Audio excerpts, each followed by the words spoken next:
എല്ലാവരും സ്വർഗത്തിലേക്കുള്ള വഴി തേടിക്കൊണ്ടാണല്ലോ നടക്കുന്നത്. സ്വർഗത്തിലേക്കുള്ള വഴി തേടുക അത് കുറേ ബുദ്ധിമുട്ടുള്ളതാണ്, അതിൽ കുറേ പ്രയാസങ്ങളുണ്ട്. ഓക്കെ, കുറേ കർമ്മങ്ങളും കാര്യങ്ങളൊക്കെ ആയിട്ടുള്ള ഓട്ടങ്ങളൊരു ഭാഗത്തുണ്ടെങ്കിലും ഈ അടുത്ത് വായിച്ചപ്പോൾ നല്ല ഭംഗി തോന്നിയിട്ടുള്ളൊരു പ്രവാചകൻ്റെ വാക്യം കണ്ടിട്ടായി നമുക്ക് എല്ലാവർക്കും സന്തോഷം തോന്നുന്ന സ്വർഗത്തിലേക്ക് കയറാനുള്ളൊരു എളുപ്പ വഴി ഭംഗിയിൽ പറഞ്ഞു വെച്ചിട്ടുണ്ടായി.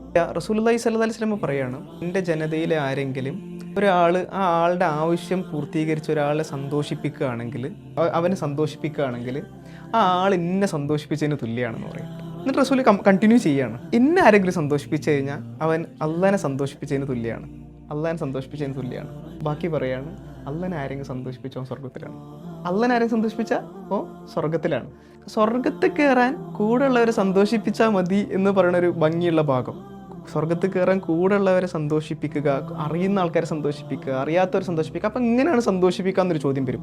അവരുടെ ആവശ്യങ്ങൾ അറിഞ്ഞ് ചെയ്തു കൊടുത്ത് സന്തോഷിപ്പിക്കുക എന്നുള്ളതാണ് അതിൽ പറയുന്നത്. ചിലപ്പോൾ അത് സാമ്പത്തികമായിട്ടുള്ളതായിരിക്കാം, എന്തെങ്കിലും സാമ്പത്തിക സഹായമോ കാര്യങ്ങളോ ചെയ്തു കൊടുക്കുന്നതായിരിക്കാം. ചിലപ്പോൾ അതൊന്നും ആയിരിക്കില്ല എന്ന്. ഒരാളിങ്ങനെ തളർന്നിരിക്കുമ്പം എനിക്കെന്താ പ്രയാസം എന്നോട് പറ എന്ന് പറഞ്ഞിട്ട് ഒന്ന് കേൾക്കാൻ മനസ്സ് കാണിച്ചു കഴിഞ്ഞാൽ ആ മനുഷ്യന് സന്തോഷം കിട്ടും.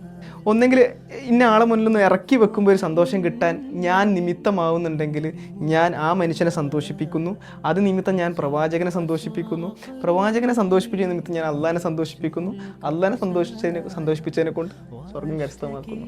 ഇനിയിപ്പോൾ ഇതിന് താഴെ അങ്ങനെ ആൾക്കാർ ഒന്ന് ചോദിക്കും, അപ്പോൾ നിസ്കരിക്കണ്ടേ, അത് വേണ്ടേ? ഇതൊക്കെ എല്ലാവർക്കും അറിയണ കാര്യങ്ങളല്ലേ, അറിയണ കാര്യങ്ങളാണല്ലോ. അതൊക്കെ നിങ്ങൾ എന്തായാലും ചെയ്യണം, അതൊക്കെ നിങ്ങൾ അറിഞ്ഞുകൊണ്ട് ചെയ്തോളി. ഇങ്ങനെ കുറേ ഭംഗിയുള്ള ഭാഗങ്ങളുണ്ട്. ഇത് മറന്നു പോകുന്നതിനെ കൊണ്ടാണ് നമുക്ക് ഇതിനെപ്പോഴും ഭയങ്കര കൺജസ്റ്റഡ് ആയിട്ടും ഭയങ്കര ബുദ്ധിമുട്ടുള്ളതായിട്ടൊക്കെ ഫീൽ ചെയ്യുന്നത്. ഇങ്ങനെ കുറേ ഭംഗിയുള്ള ഭാഗങ്ങളുണ്ട്. കൂടെയുള്ളവരെ ചേർത്ത് പിടിക്കുക, കൂടെയുള്ളവരെ സന്തോഷിപ്പിക്കുക, ആ സന്തോഷിപ്പിക്കുന്ന നിമിത്തം സ്വർഗത്തിലേക്ക് തന്നെ എത്തിപ്പെടാനുള്ള വഴി തുറന്നു വെക്കുക. ഈ നോമ്പ് നമുക്ക് അങ്ങനെയൊക്കെ കുറേ ആൾക്കാരെ സന്തോഷിപ്പിക്കാൻ പറ്റുക, അതിനൊക്കെ ഈ നോമ്പ് കാരണമാവട്ടെ അല്ലേ? നല്ല രസമായിരിക്കും.